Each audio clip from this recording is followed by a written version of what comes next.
porque lo primero es lo primero. Delante de una feliz pareja, siempre hay unos gandules guisados con coco o un sabrosísimo moro de gandules. Y detrás, una sabia y tradicional herencia para cocinar tan sabrosos platos. Porque ella siempre tiene delante los gandules y la famosa, verdecitos, frescos y con coco. Porque lo primero es lo primero. De la famosa, claro. Y la famosa, lo más natural. Porque lo primero es lo primero. Delante de un feliz esposo, siempre hay una exquisita y variada comida. Y detrás, una orgullosa y sonriente esposa que cocina los más apetitosos moros y guisos. Porque siempre tiene delante las habichuelas La Famosa, frescas, nutritivas y en toda su variedad. Rojas, blancas, negras, pintas y verdes. Porque lo primero es lo primero. De la famosa. ¡Claro! Y la famosa, lo más natural. Las mejores habichuelas rojas, blancas y negras. Los más frescos gandules, naturales y con coco. El cachú más apetitoso, el maíz dulce más crujiente, la pasta de tomate con más sabor y color, la más cremosa leche de coco, las salchichas más suaves y ricas y muchos productos más los encontrarás en Jajá. Siempre presente en los más exquisitos platos de nuestra tradicional cocina dominicana. En desayunos, comidas, meriendas y cenas. Jajá, la mejor marca, los mejores productos. Jajá, para todas tus comidas. Porque lo primero es lo primero. Delante de una jovial y bonita hija, siempre hay una rica ensalada o un delicioso guiso. Y detrás, una cariñosa y cómplice madre que sabe cocinar tan exquisitos platos. Porque siempre tiene delante el maíz dulce La Famosa, tierno, crujiente y natural como ninguno. Porque lo primero es lo primero. De la famosa, claro. Y La Famosa, lo más natural.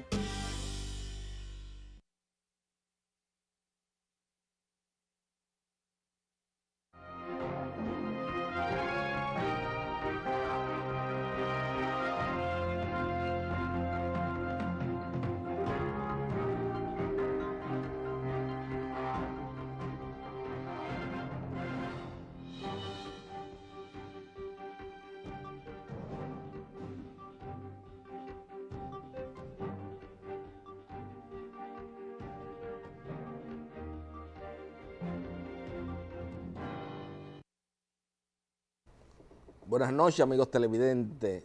Una entrega más frente al país y la sociedad dominicana de este cenáculo histórico que es pasado y presente, que fue una idea primigenia de don Sergio Federico Germán Medrano y de Francisco Carvajal Hijo, de tratar los temas fundamentales de la sociedad dominicana, los temas que tienen que ver con la perdurabilidad en el espacio y en el tiempo de este hábitat geográfico. No los temas triviales que adoptan los medios de comunicación del país, que no versan sobre los temas que son los temas fundamentales que tienen que ver con este país. Por ejemplo, aquí en República Dominicana nadie ha tratado de manera pública el problema demográfico de la República Dominicana y el tamaño de la isla. Ya hay muchas tierras agrícolas de las mejores en la provincia de Espaillat que han sido ocupados por residenciales, por una cosa que aquí no tenemos planificación de nada.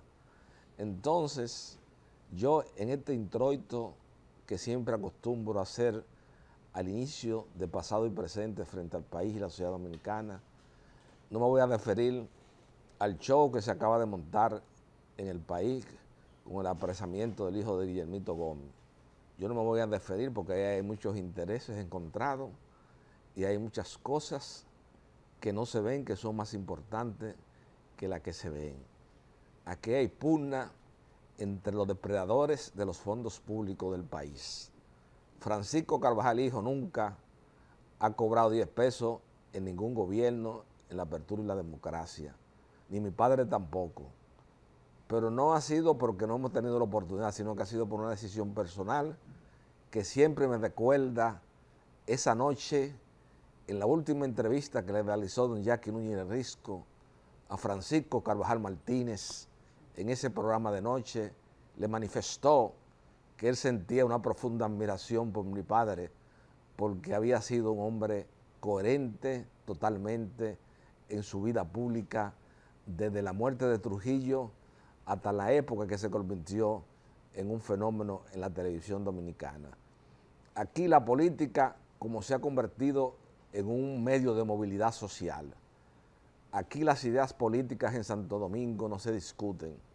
Tenemos muchos políticos, pero como yo le decía hace poco al distinguido invitado de esta noche, que es el señor Roberto Rodríguez, que ha devenido, de acuerdo a mi humilde criterio, validados por muchas lecturas sobre temas electorales de don Julio Genaro Campillo Pérez, ha devenido siendo, de acuerdo a la última obra que acaba de publicar en el historiador más fino y acabado de los temas electorales dominicanos. Yo le decía a él que lamentablemente esa mística, esa filosofía, esos ideales que primaban en la actividad política en décadas anteriores, eso ha desaparecido. Hoy tenemos un paquete de políticos inorgánicos. Usted coge a cualquier miembro de cualquier agrupación política, con excepción de Guido Gómez Mazara, y le pregunta, dígame quién fue el doctor Juan Isidro Jiménez Grullón y cómo se llamaba el partido que fundó Juan Isidro Jiménez Grullón. ¿Quién fue Corpito Pérez Cabral? ¿Quiénes fueron los hermanos Locudrey? Entonces, son políticos inorgánicos porque no conocen nada de los momentos estelares de la historia contemporánea nacional. Eso es sin llevarlo a la discusión de don Pedro Torcoso Sánchez y Emilio Rodríguez de Morici sobre Gaspar Polanco.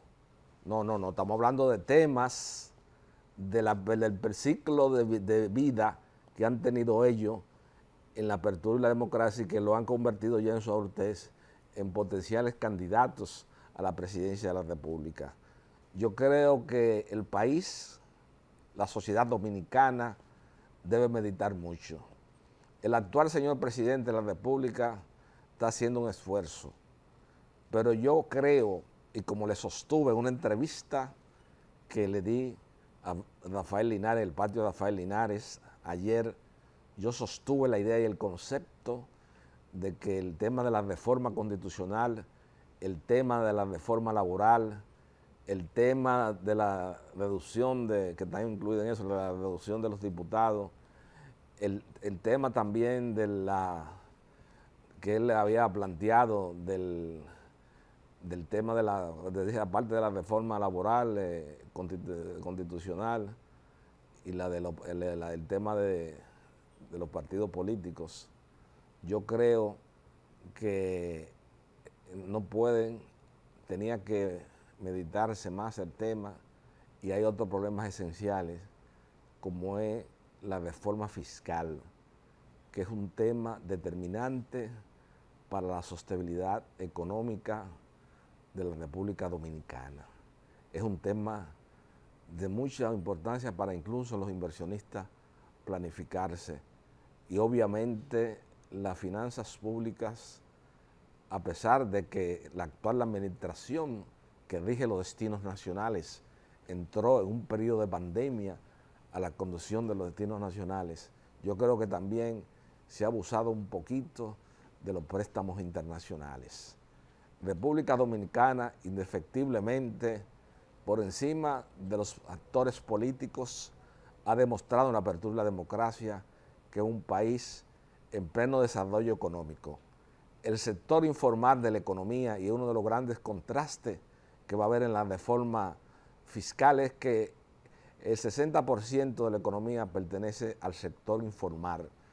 Cuando yo hice mi tesis de grado en la Universidad Nacional Pedro Enrique Ureña, teniendo como asesores al magistrado Darío Octavio Fernández Espinar, al maestro y poeta más trascendente que ha dado la generación del 48 en el cultivo del género de la poesía y en la literatura nacional, como fue Lupo Hernández Rueda, mi maestro y mi amigo entrañable, que lo recuerdo cada día como a mi padre y como a don Sergio Federico Germán Medrano, y el doctor Luis Vilche González. Y en ese momento ya el trabajo informal en la República Dominicana, o el sector atípico, como le llama la Organización Internacional del Trabajo, ya ascendía a un 40%.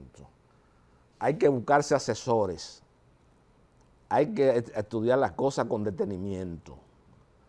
Aquí nos fascina que cualquier persona viene y plantea una idea o un concepto y ya nosotros acuñamos eso como dogma de fe, sin haber estudiado la pertinencia o no sociológicamente en la aplicabilidad de dichas ideas en este hábitat geográfico.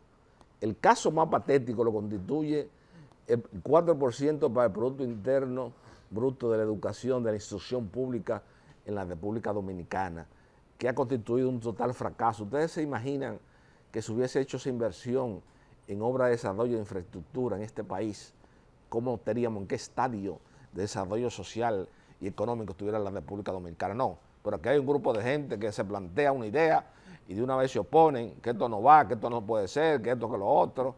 Así fue cuando se le iba a hacer el homenaje a Tunti Sánchez, que Luis Eduardo Loras Iglesias se opuso y Danilo también mandó a desmontar el homenaje. Un hombre que independientemente de ser trujillito, no tiene unos méritos importantes en la consolidación de las instituciones militares en la República Dominicana. Entonces, eso que mencionaban y que enarbolaron desde la sociedad civil y desde la marcha verde del 4% para el Producto Interno Bruto de la República Dominicana, no tenían los estudios previos que ameritaba una reforma de esa envergadura para ver cómo iba a incidir en la educación dominicana. Y ahí tenemos los resultados. No es un capricho de Francisco Carvajal Hijo esta noche frente al país de notar a ese grupo de personas, sino que estamos hablando, como decía, aquella decisión jurisprudencial del lupo de la realidad, del contrato de realidad, que luego fue acuñado como uno de los enunciados o principios del Código de Trabajo. Cómo se ejecuta el contrato en la práctica es lo que prima sobre lo escrito, sobre los contratos de trabajo por escrito. Y eso es algo similar a lo que yo estoy planteando ante el país. Lo que nosotros tenemos que ver es la realidad de lo que ha resultado el 4% del Producto Interno Bruto de la República Dominicana en la educación dominicana. Que se vean las últimas pruebas de PISA. Solamente una sola puntuación hemos alcanzado, y países que han invertido apenas, oiga lo grave que es esto, porque eso sí no se ha analizado, porque no le conviene a la ADP, no le conviene a las autoridades del sistema educativo, no le interesa ni siquiera a la clase política en este país asumir con responsabilidad las tareas esenciales de esta sociedad. En otros países donde apenas no se ha hecho una inversión similar al 20% del 4% del Producto Interno Bruto de la República Dominicana, el 20%, han logrado hasta 10 puntos en la prueba PISA por encima de nosotros. Eso debe dar vergüenza a nosotros.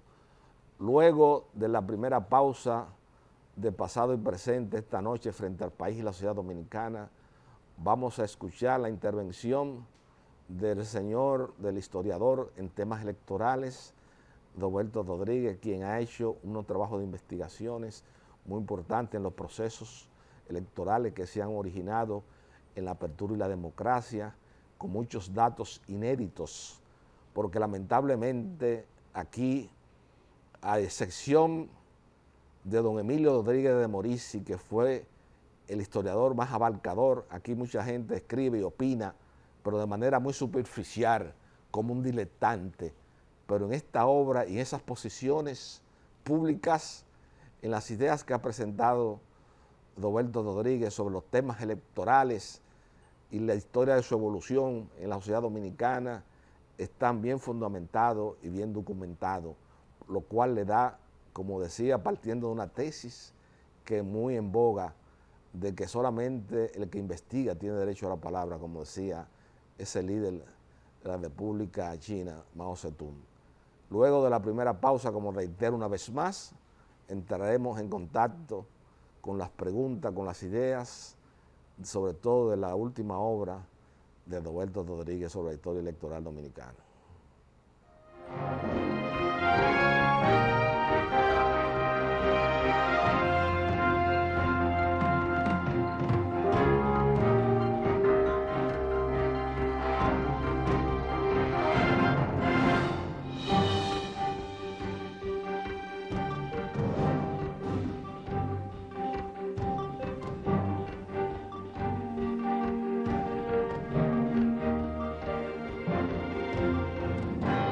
Porque lo primero es lo primero.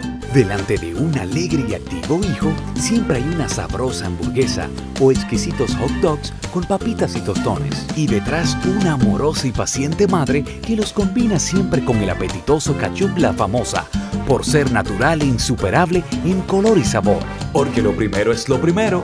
De la famosa, claro. Y La Famosa, lo más natural. Porque lo primero es lo primero. Delante de una jovial y bonita hija, siempre hay una rica ensalada o un delicioso guiso. Y detrás una cariñosa y cómplice madre que sabe cocinar tan exquisitos platos. Porque siempre tiene delante el maíz dulce La Famosa, tierno, crujiente y natural como ninguno. Porque lo primero es lo primero.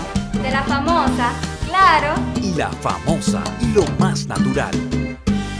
Porque lo primero es lo primero. Delante de unos maravillosos hijos, siempre hay deliciosos platos y exquisitos postres. Y detrás una magnífica chef que sabe sorprenderles cada día porque siempre tiene delante la leche de coco La Famosa, fresca, natural y tan nutritiva. Leche de coco La Famosa, porque lo primero es lo primero. De la famosa, claro. Y La Famosa, lo más natural.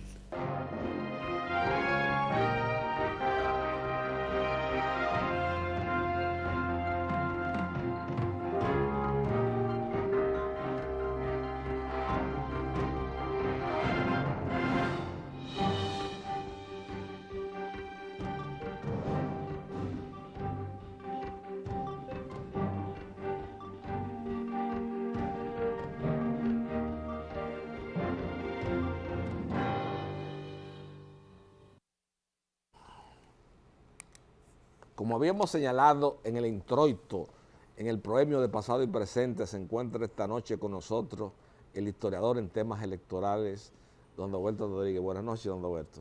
Buenas noches, Tito. Siempre agradecido por tu invitación. Estamos a tus órdenes para tratar temas que son siempre de interés para tu audiencia.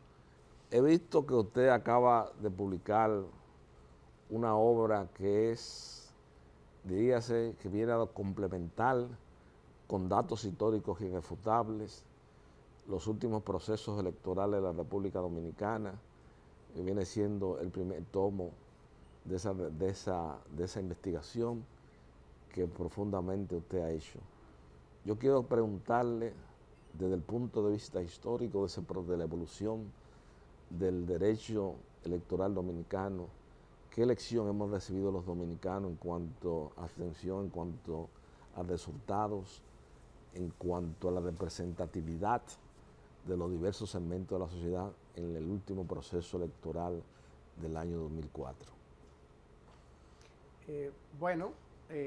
Reiterarte las gracias por la invitación y recordar que este aporte que publicamos inicialmente en 2022, en octubre del 2022, luego hicimos una presentación en la Universidad del Caribe y posteriormente también en la Universidad Autónoma de Santo Domingo. Inicialmente, resultados electorales nivel presidencial 1962-2024 fue un trabajo de carácter cuantitativo. O sea, el librito rojo que ha circulado, que mucha gente lo tiene y que lo ha utilizado, sí, es un handbook estadístico. O sea, tiene una cantidad de información puntual sobre el resultado de cada elección y alguna que otra información relevante, la cantidad de colegios electorales, el padrón, el universo del padrón, la cantidad de emitidos, en fin, los datos estadísticos. En esta nueva versión del libro, ampliada, me he propuesto entonces darle un carácter más didáctico, incluyendo información histórica. En este trabajo, el libro pequeño, un libro 6x9 con unas 182 páginas, hemos terminado teniendo un libro en este formato de casi 500 páginas, 439 tiene el tomo 1.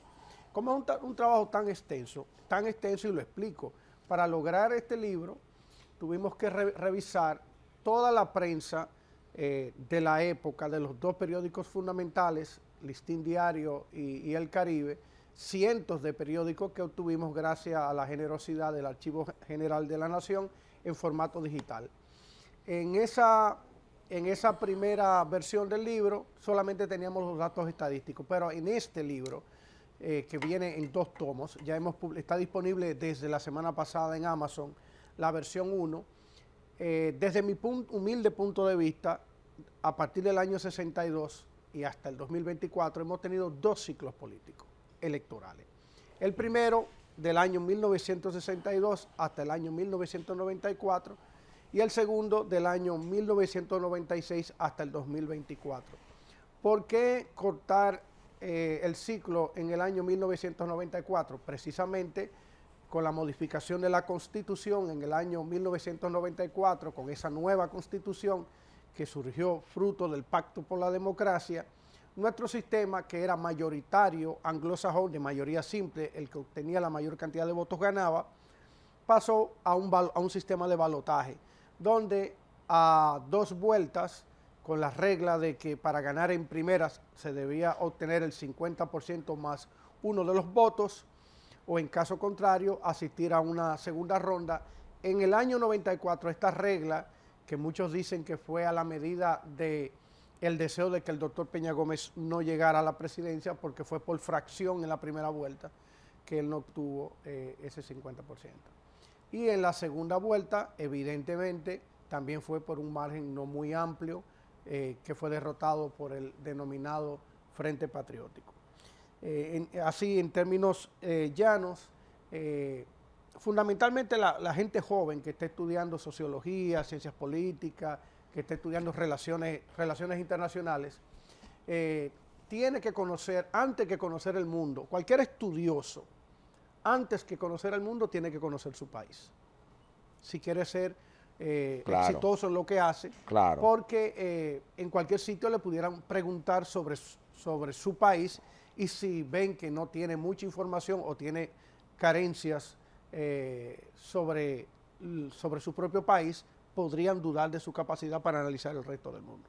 Entonces, este libro tiene esa ventaja. También tiene mapas a todo color que ilustran cada proceso electoral, y subrayo la importancia del dato histórico, que más adelante, si tú gustas, pudiéramos entonces dar algunas pinceladas, porque son muchos los datos del libro, de algunos datos interesantes históricos sobre personajes que se supone que sabemos todos sobre ellos. El doctor Balaguer, el profesor Juan Bosch, el doctor Peña Gómez, don Antonio Guzmán, la Jaraburgos, que fue contra Balaguer solo en el 74, en fin. Este es un libro, y ahí cierro subrayar esa información que te estoy brindando, Tito, de que la ventaja es que este libro complementa el trabajo cuantitativo inicial con el aporte histórico. Y con datos documentales irrefutables de publicaciones de la época. De acuerdo al pensador alemán Karl Popper, creador del falsacionismo, no hay verdad absoluta, la verdad es relativa. Y es preferible... Bueno, pero me refiero a los hechos históricos de cómo sucedieron. Los hechos históricos son irrefutables. Porque ya Karl Popper cae en el aspecto de la interpretación, cuando hay escuelas de pensamiento sobre una determinada figura, un hecho de la historia. Lo que me refiero es que si tú planteaste, por ejemplo, la historia y la génesis del Acuerdo de Santiago, y por qué el Acuerdo de Santiago se retira y por qué entra don Luis Homero Lajaraburu. Eso es irrefutable. Eso es irrefutable porque son informaciones irrefutables. Te agradezco que haya hecho esa acotación, porque el libro tiene más de 300 referencias. O sea, ninguna de esta información me la he inventado, ni estoy repitiendo un dato que me dio otra persona. Exacto, que es más completo incluso que lo del mismo Julio Genaro Cambillo Pérez con relación a ese tema. Claro que sí. ¿Te parece? Te voy a dar un dato para iniciar. Por ejemplo, todo el mundo, cuando digo todo el mundo, incluye a los jóvenes que están en la escuela, en el bachillerato, en la educación inicial. El que se considera dominicano tiene que conocer al presidente Balaguer. Y aquí se ha jugado con el tema del transfugismo. Se le ha vendido a la gente que tránsfuga es el que pasa de un partido a otro simplemente por cambiar de partido. Y el transfugismo no tiene esa connotación. El transfugismo, digamos, en el parlamentarismo inglés, europeo, consiste en que si tú surges en el momento en que eres elegido por una organización política, surge una diferencia con tu partido, en los sistemas que lo permiten, tú entregas la curul, la representación a la organización y te retiras. Pero aquí, como no tenemos esa regla, hay gente que obtiene la posición y pocos meses después se va a la acera del frente, al adversario político del partido por el que surgió, y permite muchas veces hasta que se logre mayoría a partir de esa, entre comillas, traición. Eso es transfugismo. Pero lo normal en política es que la gente cambie de partido si en el partido se le adversan sus ideas o si se le ponen obstáculos a su desarrollo político. El mejor ejemplo es Churchill, que fue diputado por más de 4 organizaciones, para ponerte un ejemplo. Pero en nuestro país, el doctor Joaquín Balaguer, por ejemplo, no pudo en el año 62, no logró a tiempo que se le aprobara el partido Acción Social y tuvo que presentarse por otra organización política, perdón, por el Partido Revolucionario Dominicano Auténtico de Nicolás Silva. Nicolás Silva, que fue de los fundadores iniciales del PRD, tuvo diferencia con el PRD y se separó y fundó el Partido Revolucionario Dominicano Auténtico. Pues en este libro tú puedes encontrar la primera plana de La Nación de la época, que te dice que faltando días para las elecciones, la Junta Central Electoral rechazó la candidatura del binomio Balaguer-Nicolás Silva. Balaguer candidato presidencial, Nicolás Silva candidato vicepresidencial. Lo que te estoy diciendo es que los muchachos aquí, al Balaguer que conoces es el Balaguer del Partido Reformista. Pero otro dato, ahí mismo del doctor Balaguer, la primera organización política en la que participó el doctor Joaquín Balaguer, a los que están viendo esto pueden anotarlo como un dato histórico, y si me escriben, en mi cuenta de las redes sociales de ex es DO Roberto DO, si me escriben los que tienen esa ventaja de estar en esa red social de debate, que antes se llamaba Twitter, si me escriben les puedo pasar las referencias. El doctor Balaguer, cuando tenía la edad de 17 a 18 años, se hizo parte del movimiento nacionalista, que fue creado por el doctor Estrella Ureña. En ese movimiento nacionalista participó y creció en el Cibao de tal manera que pasó a ser luego el Partido Nacionalista. Y participó el Partido Nacionalista en los procesos electorales posteriores, por lo menos en el de 1924. Pero ahí viene el dato. En el año 1928, el doctor Wenceslao Medrano, vegano, crea una nueva organización política que le llamó Partido Obrero, porque los nacionalistas, que son regularmente de derecha, que son muy conservadores, no tenían esa vinculación con el progresismo, y ya en Europa, en esa época, donde la socialdemocracia, donde la izquierda, no necesariamente revolucionaria, sino la izquierda clásica rusa, los franceses, los belgas y demás, en el norte de Europa también, en Suecia, el Partido Socialdemócrata se desarrolló. Mucha gente piensa que el socialismo son ideas de los 70, de los 60, los 70, no, hace más de 100 años que se viene desarrollando las ideas socialistas. Entonces, ¿cuál es el dato del presidente Balaguer? Que siendo un hombre conservador, el doctor Wenceslao Medrano lo convence y lo hace parte del Partido Obrero, un partido para la época, por el tema ideológico, muy avanzado, porque el partido de Estrella Ureña se fraccionó y finalmente salió. Entonces, tenemos de Balaguer, son datos inéditos que estoy compartiendo, primero en un movimiento denominado nacionalista, luego en el Partido Nacionalista, posteriormente en el Partido Obrero, luego en el Partido Dominicano, ya cuando se funda en el año 31. En el 31. El mismo día que se funda la Academia Dominicana de la Historia, se funda el Partido Dominicano. 4. Luego intenta Acción Social, no se lo reconocen. 5. Finalmente el Partido Reformista, 6.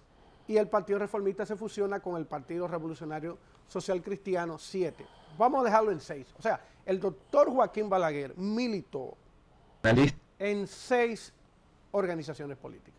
No creo que mucha gente sepa eso. Sí. Entonces, no es peyorativo lo que estoy haciendo. Mi interés no es decir que es algo negativo, sino todo lo contrario. Son datos históricos para que la juventud tiene sobre una figura que indudablemente marcó una incidencia en la apertura de la democracia, la desaparición física de Trujillo. Así es. Pero también yo he señalado muchas veces que el doctor Balaguer era muy temeroso porque vio el control de las aduanas por los norteamericanos en su juventud y era muy temeroso de los préstamos internacionales. Claro que Fíjate sí. que cuando construyó la presa de Higüey Aguacate, que llevó a una crisis de la moneda, fue porque no quiso endeudarse, a pesar de que organismos internacionales bilaterales como el Banco Mundial y el Banco Interamericano de Desarrollo le ofrecieron financiamiento, él prefirió hacerla así. Entonces, el doctor Balaguer era de una escuela de pensamiento, prácticamente la misma escuela que tuvo Trujillo. Ahora no, ahora se ha cambiado. Las posiciones de las escuelas económicas han ido cambiando y estamos en otras realidades. Pero es bueno hacer esa salvedad de esa cualidad esencial que tuvo el poeta Balaguer, que todavía cuando él entrega el poder político en el 1996 a Leonel Fernández, indudablemente que tiene el país tiene un bajo nivel de endeudamiento y a partir de ahí hemos visto muchas obras de infraestructura, hemos visto muchas cosas crecer, pero todo ha sido en base a lo que es el endeudamiento externo. Pero hay un tema, Roberto, que es un tema esencial, que está tratado en el primer tomo de tu obra, que abarca los periodos electorales, la historia de los periodos electorales dominicanos de 1962 a 1994. Este primer tomo. El primer tomo. Entonces, yo quiero que tú me hables de un aspecto muy importante que tiene que ver con la representatividad, con la gobernabilidad, con la concertación social, como es el tema de cuáles han sido los niveles de abstención en ese periodo electoral que tú estudias en la parte del primer tomo. Y la comparación con otros países de América Latina, ¿cuál ha sido el nivel de abstención de nosotros, en República Dominicana? Sí, buena pregunta, porque es un tema también apasionante. Fíjate que en las elecciones recién pasadas del nivel presidencial se estuvo hablando mucho de que tuvimos una abstención muy alta, sobre el 45%. ¿Y a qué razones, causas o circunstancias tú atribuyes que haya crecido tanto la abstención en las pasadas elecciones? ¿Qué factores sociológicos? No vamos a entrar en aspectos de ideas políticas ni partidarias, porque esa no es la idea en un programa de naturaleza histórica, sino simplemente como especialista en la materia, cuál tú entiendes que fueron las razones o circunstancias que se haya registrado una abstención tan alta. Contrario a la lectura que tiene la mayoría de los que han opinado sobre el tema, yo pienso que una abstención, ver el número per se de una abstención sin saber lo que subyace detrás, lo que pasó, lo que provocó o lo que significa la abstención, no puede dar una lectura. Y es algo muy simple. Según la Oficina del Censo de los Estados Unidos, para poner un ejemplo, que es donde está la mayor cantidad de diáspora dominicana, que eso no se ha tomado en cuenta. En las elecciones de febrero, del nivel municipal, solamente podían participar los que venían al país, porque no eran elecciones, el nivel congresual no estaba contemplado, el voto del exterior no se pudo materializar y la abstención se podía entender que era alta. Ahora, en el nivel presidencial y en el nivel congresual, hay que tomar en cuenta que en Estados Unidos, por ejemplo, de acuerdo a la Oficina del Censo de los Estados Unidos, hay 2.4 millones de dominicanos que viven en los Estados Unidos. Y de eso estimo que cerca del 80%, por no decir el 90%, no tengo el dato preciso, pero estimo, entre un 80 y un 90% tienen su cédula de identidad y electoral y están inscritos en el padrón electoral. De acuerdo a los datos de esa misma institución, de la Oficina del Censo de Estados Unidos, en el año 2022-2023 fue que se produjo la mayor ola de dominicanos llegando a Estados Unidos, la famosa Vuelta de México, y se estima cerca de 500.000 de dominicanos que intentaron cruzar a los Estados Unidos. Entonces, si hay 2.4 millones en los Estados Unidos y cerca de un 700.000, 800.000 en el resto del mundo, vamos a redondearlo en 3 millones algo, 3.1, 3.2 millones de dominicanos, la mayoría de ellos con cédula, obviamente solamente empadronados 800.000, que fue lo que la Junta empadronó, 860.000, me parece. La primera sospecha de la abstención es la migración. O sea, 3 millones de dominicanos deambulando por el mundo que no tienen interés de participar en nuestro proceso electoral. Eso es lo primero, para segmentar el tema de la abstención. Y lo segundo que en el nivel municipal en febrero el interés de la presidencia no es el interés del nivel municipal. En las elecciones locales participa mucha gente, ya bien porque los candidatos no tienen una capacidad económica para promoverse a tiempo, o ya bien porque no despiertan el interés suficiente en la población. Entonces voy a aterrizar en los datos generales de la abstención de este periodo. Del año 1962 al año 1994, el promedio de la abstención, para lograr estos datos, Tito, yo tuve que revisar los resultados del nivel presidencial de 19 países. Colombia, Guatemala, Haití, El Salvador, Panamá, México, nuestro país, Honduras, Ecuador, Paraguay, Costa Rica, Nicaragua, Bolivia, Argentina, Uruguay, Perú, Brasil, Venezuela, Chile, Latinoamérica. La República Dominicana, en este periodo del 62 al 94, presentó 27.85% de abstención. En un grupo de estos países, Honduras, Ecuador, Paraguay, Nicaragua y Costa Rica, que están en ese periodo entre el 18 y el 28% redondo, digamos que un tercio promedio de la población en esos países no participa.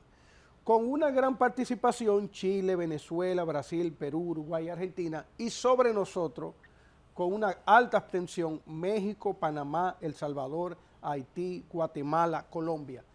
Estos datos cuantitativos te dicen lo que te dije en la entrevista anterior, la última vez que estuve en este programa.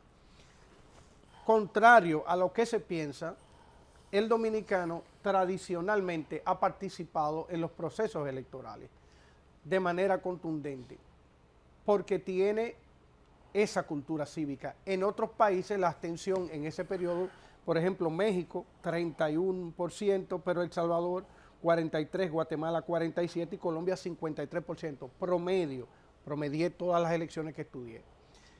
El tema, de mi punto de vista, de la desafección política, de la desconexión cada vez más de la gente con los partidos políticos, es una realidad. Pero de ahí a pensar que estamos en un momento de quiebre, donde la gente ya está totalmente desafecta de los partidos políticos y no cree en el sistema, no creo que hemos llegado. No, falta mucho Pudiéramos todavía avanzar a ese momento, pero no hemos llegado. No hemos llegado aún todavía. Pero fíjate, también hay un tema, Roberto, que yo quiero tratarlo tangencialmente, ya que estamos hablando de la abstención. Fíjate lo que hay empadronado y no, de acuerdo a mi criterio, el voto del dominicano en el exterior, claro que es un derecho ya consagrado constitucionalmente. Uno no puede hacer ninguna interpretación doctrinaria o académica en contra de ese principio, pero yo mirando los empadronados y la abstención que se verificó en las últimas elecciones, que tú me dijiste que hay una cantidad y que apenas votaron 800,000, yo creo que... Estaban inscritos 860,000, sí, en el exterior la abstención fue casi un 80%. Y la abstención fue casi un 80%, o sea, eso yo mirando yo lo gasto de que realmente el dominicano en el exterior, pero fíjate por esa cantidad de abstención, no se ha mostrado realmente interés en el voto en el exterior, porque fíjate, si se empadronaron 800,000 y de esos 800,000 votaron el 20%, ¿cuánto le significó eso en costos económicos a la Junta Central Electoral en un país tan pobre donde estamos acostumbrados al dispendio de los fondos públicos? Es otra realidad, es otra sociedad. Un dominicano que está, digamos, en la ciudad de Nueva York, que tenemos casi el mismo uso horario relativo, muy cerca. O sea, la hora de Nueva York y de Santo Domingo no es tan grande la diferencia. Sí. A las 11 de la mañana del día de las elecciones, del 19 de mayo, todavía no había abierto un colegio electoral en el Bronx, que agrupaba una gran cantidad de electores. O sea, ya hay un problema logístico, porque no se está haciendo una instalación del Estado Dominicano y finalmente se tuvo que votar en el patio de un edificio. Sí. Son problemas logísticos, pero también el tema de la agenda. Alguien que tiene un horario para trabajar, ¿verdad? Como es allá. Tiene una... Que hay el pluriempleo. Tiene un tiempo limitado para ese tipo de actividad y no, si no hay una coordinación adecuada, no participa. Las elecciones... Eso puede ser determinante. No lo había pensado, pero ya sociológicamente pueden ser determinantes. Roberto, vamos a entrar en la segunda pausa de pasado y presente y luego quiero que me responda ante el país cuál es tu opinión de la propuesta de reforma constitucional que tiende a reducir los miembros de la Cámara de Diputados por el presidente de la República, así como la unificación de las elecciones municipales y presidenciales. Después de la pausa.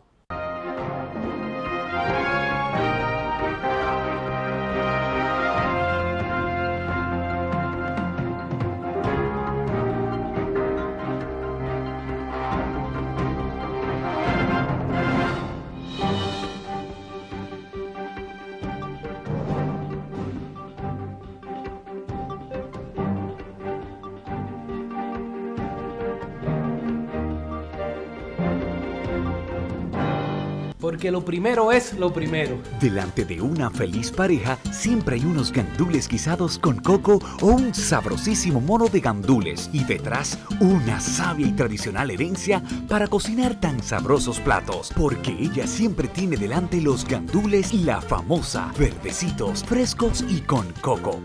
Porque lo primero es lo primero. De la famosa, claro. Y La Famosa, lo más natural. Lo primero es lo primero. Delante de unos maravillosos hijos siempre hay deliciosos platos y exquisitos postres. Y detrás una magnífica chef que sabe sorprenderles cada día porque siempre tiene delante la leche de coco La Famosa, fresca, natural y tan nutritiva. Leche de coco La Famosa, porque lo primero es lo primero. De la famosa, claro. La Famosa, lo más natural. ¡Mamá! ¡A desayunar! ¡Y queremos salchichas, ajá! ¡Yo en revoltillo! ¡Yo como viene! ¡Qué rica! ¡Llegamos! ¡Vamos a merendar! ¡Y queremos salchichas, ajá! Yo en hot dog. Yo prefiero más picar.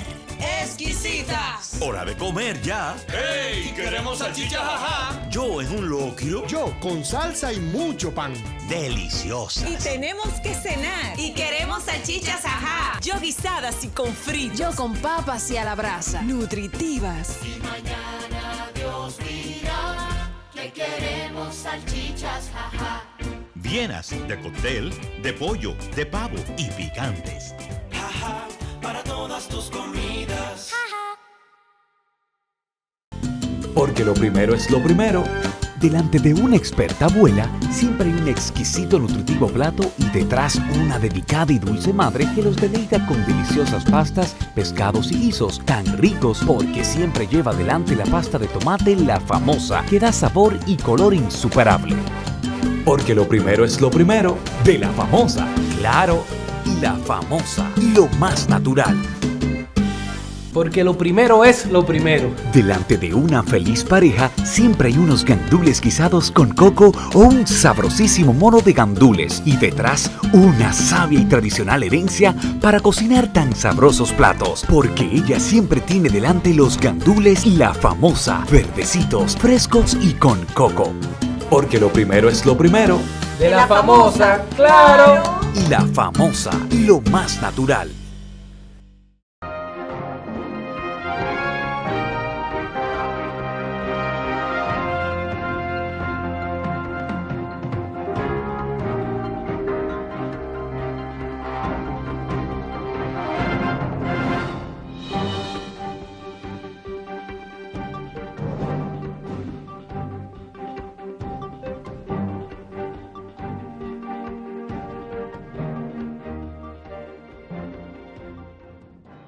El tema del momento es la reforma constitucional y uno de los elementos que se ha planteado es la reducción de la Cámara de Diputados. Y ahí viene la pregunta, ¿por qué reducir la Cámara de Diputados? O varias preguntas, ¿es necesaria la reducción? ¿Cuál es el criterio para la distribución de los diputados en nuestro territorio? Históricamente, los diputados se distribuían en una cantidad fija por provincia, 2 diputados, 3 diputados, 5 diputados, hasta que a partir de 1924 y hasta el año 1966, la reforma constitucional del 66, el doctor Balaguer fijó para el cálculo de la representatividad de los diputados la cantidad de 50.000 habitantes o fracción de 25.000. Incluso todavía hay personas que piensan que mantenemos ese criterio y es incorrecto porque ese criterio se varió en la reforma del año 2010. En el año 2010, la Constitución dice, a partir del 2010, que son 178 diputados territoriales distribuidos en forma proporcional al censo, a la población, con una regla que es también una contradicción, pero la tenemos, de que ninguna provincia debe tener menos de 2 diputados. Bueno, ahí ya hay problemas de fondo, porque la forma en que se distribuyen los diputados, los representantes en el mundo, es en función a un método aritmético que hace el cálculo de la proporcionalidad de los habitantes del territorio versus los representantes. Por ejemplo, la Cámara de Representantes de Estados Unidos tiene 435 miembros, 435. De esos 435 miembros de la Cámara de Representantes, se utiliza un método que se llama método Webster, que es una regla que consiste en dividir la población total entre la cantidad de cargos. Estados Unidos tiene unos 330 millones de habitantes, se divide esto entre los 435 cargos y da un número. Ese número se llama cociente. Ese cociente es la referencia para saber cuántos representantes le toca a cada estado. Y para que ustedes lo entiendan, hay 6 estados en Estados Unidos que tienen más de 500,000 habitantes, pero solamente tienen un representante, porque cuando se divide la población de ese estado entre ese cociente, da una fracción, 1.3, 1.4. El método Webster dice que si llega a 1.5 o mayor, se redondea en 2, pero es un cálculo matemático que dice que eso se hace así. Pues fíjense, en la República Dominicana, que siempre somos muy creativos y sabemos más de las cosas que los países que han invertido mucho tiempo, porque la Federación Norteamericana es mucho más antigua que la República Dominicana. Pues, ¿cómo lo hacen en Estados Unidos? De la forma en que yo le expliqué. Pero en República Dominicana, obligatoriamente 12 provincias tienen 2 representantes y no 1. Las provincias son Montecristi, Samaná, Bauruco, Atomayor, El Ceibo, Hermanas Mirabal, Dajabón, San José de Ocoa, Santiago Rodríguez, Elías Piña, Independencia y Pedernales. Y le voy a dar un dato contundente para que puedan entender esto. De la población total de nuestro país en este momento, ¿verdad? De la población total, en esas 12 provincias viven 1.010.652 personas, que representan el 9.38% de la población total del padrón. Y tienen todas 2 diputados cada uno, 24 en total. Si finalmente, que yo estoy de acuerdo, dicho sea de paso, estoy de acuerdo con la reducción de la Cámara de Diputados, porque este ejercicio yo lo he hecho con Webster, como lo hacen los norteamericanos, y nosotros tenemos una cantidad excesiva, muy por encima de lo que nuestra población demanda en función de su densidad poblacional. Entonces, esas 12 provincias, al tener 2 diputados obligatoriamente, porque la Constitución lo obliga, representan el 21.81, o representarían el 21.81% de los 110 diputados que propone el Poder Ejecutivo. El 9.38% de la población en el Congreso tendría representación de 21.81, y eso es una injusticia, porque eso se llama sobrerepresentación. Esos 12 diputados que tienen cada una de esas provincias de más es en detrimento de los diputados de otras provincias, como fundamentalmente la provincia de Santo Domingo, La Vega, San Cristóbal, que se les resta. O el Gran Santo Domingo, un dato, el distrito municipal de Pantoja, que ni siquiera es un municipio, tiene más de 60,000 habitantes. Y Pedernales, que tiene 34,000 habitantes, yo vivo en ese distrito municipal, que yo sepa, ninguno de los 6 diputados de esa circunscripción viven en Pantoja. No le interesa lo que ahí pasa, muy posiblemente.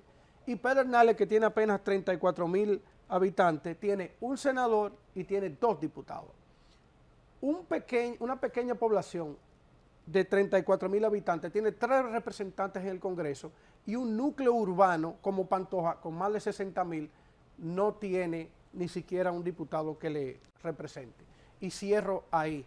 Estoy de acuerdo con la reducción de la Cámara de Diputados, pero debe hacerse en función de un estudio serio y eliminar, el único inconveniente que yo veo es poner esa regla, que es una incongruencia que no tiene sentido, de obligar 2 representantes por un territorio. Eso no tiene ningún sentido.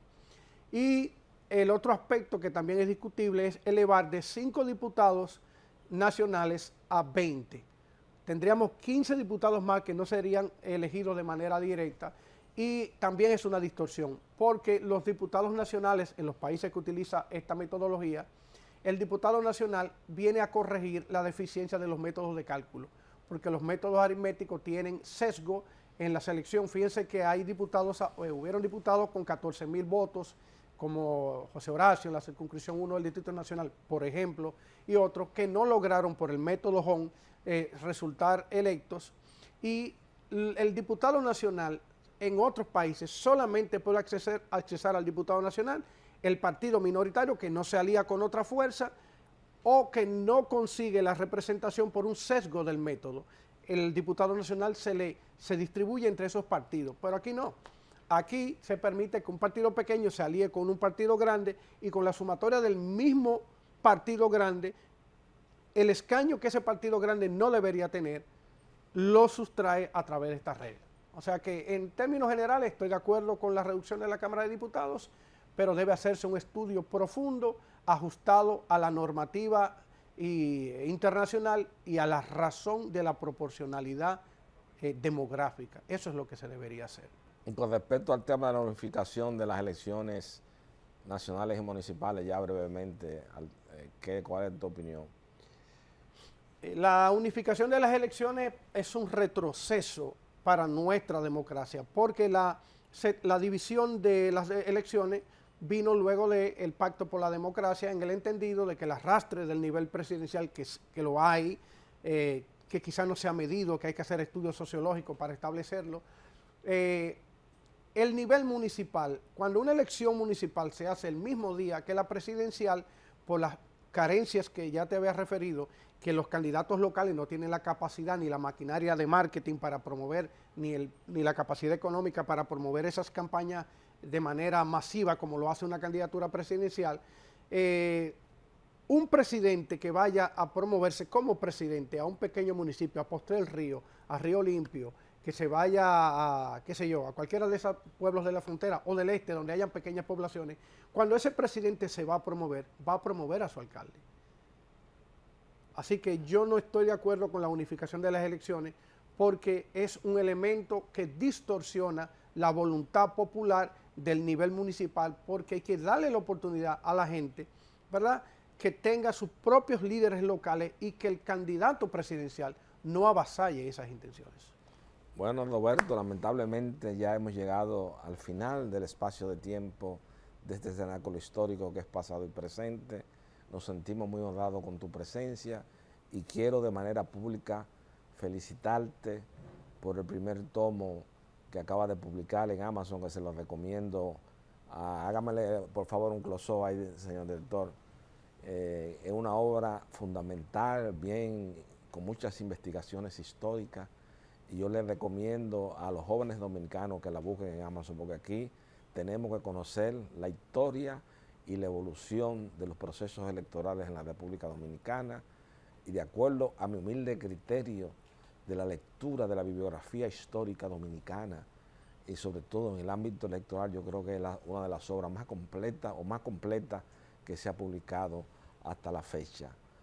Solamente ya al término de esta conversación que he sostenido con el historiador en temas electorales Roberto Rodríguez, solamente me resta darle las gracias al país y a la sociedad dominicana por elegir una vez más Pasado y Presente como su programa favorito, donde se discuten los temas fundamentales de la historia de la sociedad dominicana y de la cultura dominicana en general.